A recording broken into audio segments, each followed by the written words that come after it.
ଶୁଣ ଶୁଣ ତତେ ମୁଁ କହୁଛି ଭାଇ ତୁ ମୋ ଭିଡ଼ିଓ ଦେଖୁଛୁ ନା ମୁଁ ଜାଣିନି କିନ୍ତୁ ଯଦି ବି ଦେଖୁଥିବୁ ତୋତେ ଏଇ କଥାଟା ମୁଁ କହୁଛି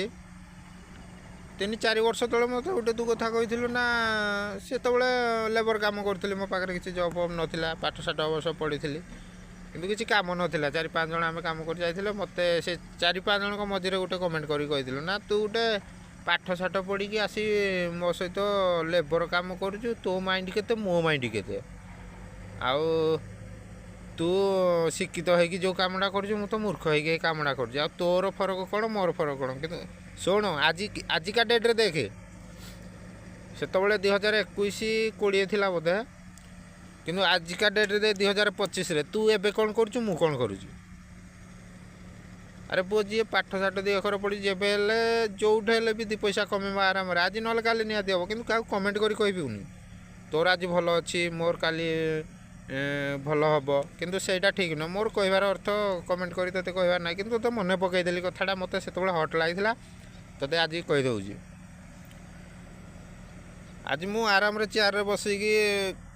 କାମ କରୁଛି ଆରାମରେ ଫ୍ୟାନ୍ ତଳେ ବସିକି ଆଉ ସାମାନ ଦେଉଛି ପ୍ରଡ଼କ୍ସନ୍ କରୁଛି ସାଇନ୍ ମାରୁଛି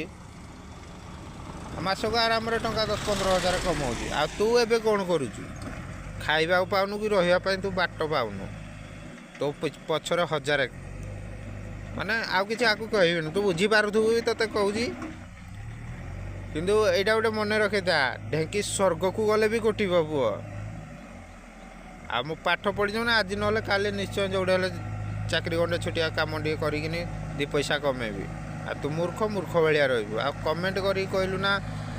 ମୁଁ ମୂର୍ଖଟା ମୁଁ ଯେଉଁ କାମ କରୁଛି ତୁ ଶିକ୍ଷିତ ହେଇକି ଏଇ କାମଟା କରୁଛୁ ତୋର ମୋର ଫରକ କ'ଣ ଫରକଟା ହେଉଛି ଏଇଆ ବୁଝିନେ ତୁ ପାଠ ପଢ଼ିଥିଲି ବୋଲି ଆଜି କାମରେ ବାଜିଲା ତୁ ମୂର୍ଖ ହେଇକି ରହିଛୁ ବୋଲି କେଉଁ କାମରେ ଆଜିକି ନୁହଁ ହେଲା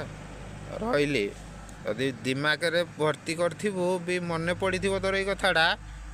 ଦେହକୁ ନେବୁ ବୁଝିବୁ କ'ଣ କହିଥିଲି କ'ଣ ସେ ମୋତେ କହିଲା ରହିଲି।